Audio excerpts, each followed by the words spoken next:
One second you are standing guard outside the Senate in Rome. The next second you are standing on a very green lawn, looking at a very white building with columns. You know, columns. Rome invented columns. Whoever built this building clearly studied under a Roman, because those are good columns, solid, symmetrical. You would not be embarrassed to stand guard in front of them. This is the first thing in this strange new world that has not insulted you. Then you notice the fence, and the men in dark clothing standing very still with small black rectangles in their ears whispering to themselves, and the signs that say, restricted area, which you cannot read but whose energy you understand completely. You are a Roman soldier. You have guarded the most important men in the world. You recognize other guards when you see them. These are guards, nervous guards, guards who have noticed you. You decide to introduce yourself like a civilized person. You draw your gladius to salute. This was a mistake. Part 1. The Gate. 6 men appear from nowhere. This is impressive. You did not see them arrive. In your 15 years of service, you have never been surrounded so quickly by men who move so quietly. You would recruit every single one of them on the spot. They would make excellent legionaries. They are shouting. You do not understand the words, but the tone is the universal tone of guards who want you to put the weapon down. You put the gladius away, slowly, with dignity, the way a soldier surrenders a weapon to fellow professionals, not because he is afraid, but because he respects the situation. The men do not seem to appreciate the dignity. One of them speaks into his wrist. You find this concerning.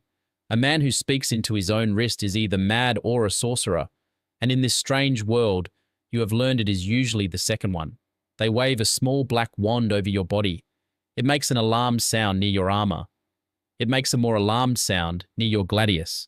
It makes its most alarmed sound of all near the small dagger you keep in your boot, which you had forgotten about, and which does not improve the situation.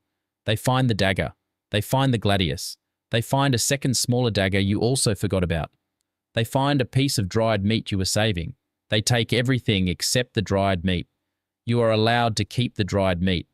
This is the only victory of the morning. Part 2. The Protocol. A woman in a sharp grey outfit arrives with a small glowing rectangle and many questions. She wants to know your name.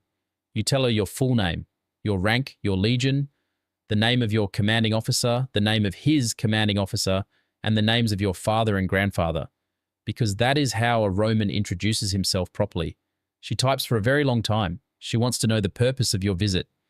You tell her you are here to pay respects to the leader of this land, soldier to leader, as is proper, when a soldier finds himself in a foreign territory. This is diplomacy. You know diplomacy. Rome practically invented diplomacy. Rome invented it and then ignored it and then conquered you anyway. But the inventing part counts. She asks if you have an appointment. You do not know what an appointment is. You tell her a Roman soldier does not need an appointment. A Roman soldier is the appointment. She types for an even longer time. Eventually, a decision is made somewhere above her by someone you cannot see, which you respect because that is also how Rome worked. Decisions always came from somewhere above you by someone you could not see. It is comforting to know some things are universal. They decide to let you in. You suspect they are letting you in mostly because nobody has any idea what else to do with you. This is also how Rome worked. Part 3. The Halls. The inside of the white building is full of paintings of serious men. You approve of this immediately. Rome was also full of paintings and statues of serious men. A civilization that does not display its serious men on every available wall is a civilization that has forgotten where it came from. These people remember. Good. You stop at every painting and salute. This takes a while. There are many serious men. Your escort, 2 of the quiet guards and the woman in grey, become increasingly impatient as you salute the 7th, 8th, 9th serious painted man. You explain to them that it is disrespectful to walk past a leader without acknowledgement. They explain that some of these men have been dead for a long time. You explain that in Rome, we acknowledge the dead leaders more, not less, and that their entire civilization is built on the bones of men who came before, and that a soldier who forgets this is not a soldier, but a tourist. The woman in grey writes something down. You suspect it was not a compliment, but you stand by the point. Part 4. The Gift. You realize you have arrived empty-handed. This is a catastrophe. You cannot meet a leader without a gift. A soldier who arrives without tribute is announcing that he expects to take rather than give, which is how wars start, and you are not here to start a war. Probably. You search your person. You have the piece of dried meat, a single coin with an emperor's face on it, a small carved figure of a wolf your daughter made you, and a button that came off your armor that you have been meaning to fix. You cannot give away the carving. That is sacred. You cannot give away the coin. That is the emperor.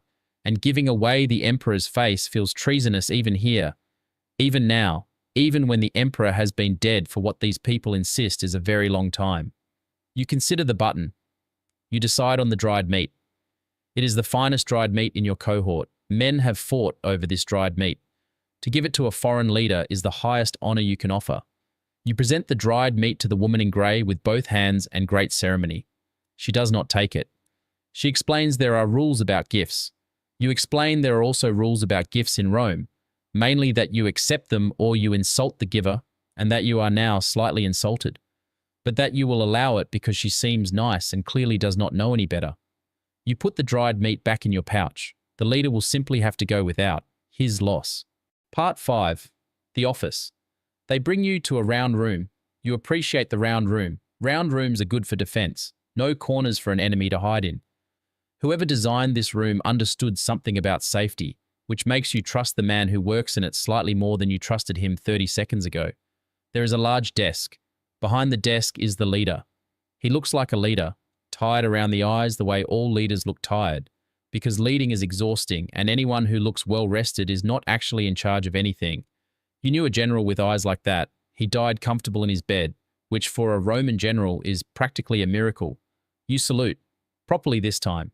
Fist to chest, the salute you give to men who have earned it, not the casual salute you give to officers you do not respect. The leader nods at you. He seems unsure what to do. This is fair. You are also unsure what to do. Neither of you speaks the other's language, and there is a man in the corner trying to translate and visibly failing because nobody taught him Latin, which is an oversight in his education that is not his fault. You decide to communicate the way soldiers always have. You walk to the desk. You extend your arm to clasp his, warrior to warrior. He extends his hand. You clasp it. You may have clasped it slightly too hard. You row, you march. You carry a shield all day. Your grip is not designed for delicate civilian hands. The leader makes a small sound. You release immediately and step back and offer the universal apologetic gesture of a man who has accidentally crushed someone he respects. He shakes his hand out and laughs, a real laugh. The first real thing that has happened all day. You decide you like this leader. Part 6. The meeting. You try to give him advice. You cannot help it.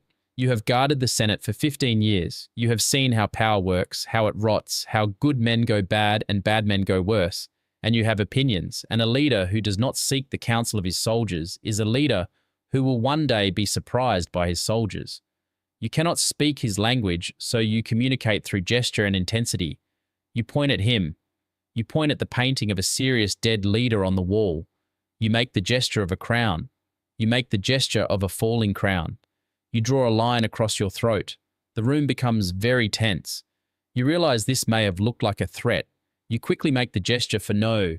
No, this is history. This is a lesson. This is what happens to leaders who do not listen. And you point at yourself at your own loyal soldier heart, and you put your hand over it. The leader watches all of this very carefully. Then he nods, slowly, like a man who has just been given advice he did not expect from a source he did not expect it from, and has decided, against all reason, to take it seriously. Maybe he understood, maybe he did not.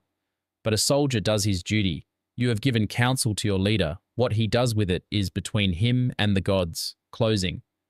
They walk you back out across the green lawn. The quiet guards are more relaxed now.